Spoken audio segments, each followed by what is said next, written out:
Tron fits surprisingly well with A Course in Miracles because both explore a world built from projections, systems of control, mistaken identity, and the possibility of awakening to a higher authorship. In Tron, programs believe the digital world they inhabit is ultimate reality. Most do not truly understand the users. They live inside systems, games, hierarchies, and survival structures that define meaning for them. That parallels ACIM's description of the ego world. The Course says the separated mind made a perceptual system and then forgot it was the maker. We become immersed in the game and start treating temporary rules, identities, and conflicts as ultimate truth.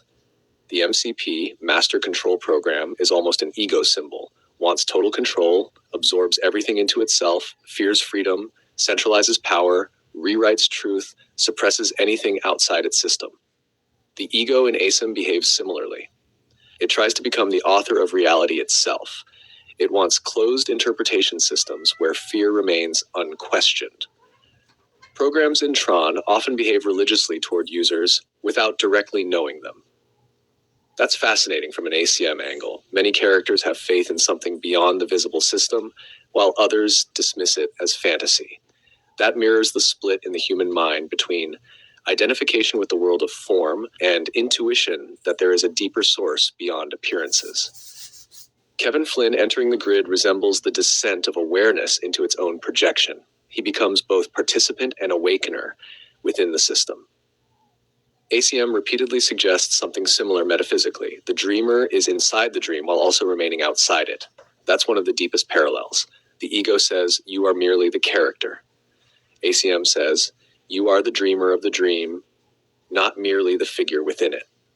The light cycle battles and deadly games also symbolize ego competition structures beautifully. Everyone is forced into survival-oriented conflict inside rigid rules they did not consciously choose. The ego world operates similarly: comparison, winning, losing, specialness, status, defense, elimination. The tragedy is that the inhabitants begin adapting to the system instead of questioning it. That's an important ACM insight.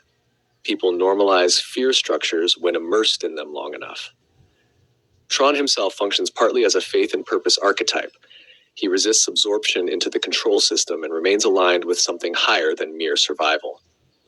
In ACM language, he resembles the mind choosing the Holy Spirit over the ego system. Not perfect, not omniscient, but aligned toward liberation instead of domination. There's also a strong ACIM thread around light. In Tron, light is life, energy, identity, and connection to source. Darkness and derezzing symbolize disconnection and annihilation. ACM constantly uses light metaphysics, not merely physical light, but awareness, truth, creation, knowledge beyond perception. The glowing circuitry imagery visually resembles a universe where everything is interconnected by underlying intelligence rather than isolated objects. One especially interesting ACIM parallel: programs believe they are separate entities, yet all arise from the same underlying code structure. Likewise, ACIM teaches that seemingly separate beings arise from one shared mind. Individual identity is part of the perceptual fragmentation. Still, ACIM would probably shift one aspect of Tron's framework. The film still relies heavily on battle imagery. Destroy the MCP, fight the system, defeat the enemy. The Course ultimately moves beyond dualistic warfare. It says the ego is undone not by attack, but by seeing through its unreality. The enemy dissolves through withdrawal of belief. That's a subtle but major distinction. The awakened mind in ACIM does not conquer illusion like a warrior conquers territory. It stops granting illusion ultimate authority. In that sense, the real liberation in Tron is not merely escaping the grid.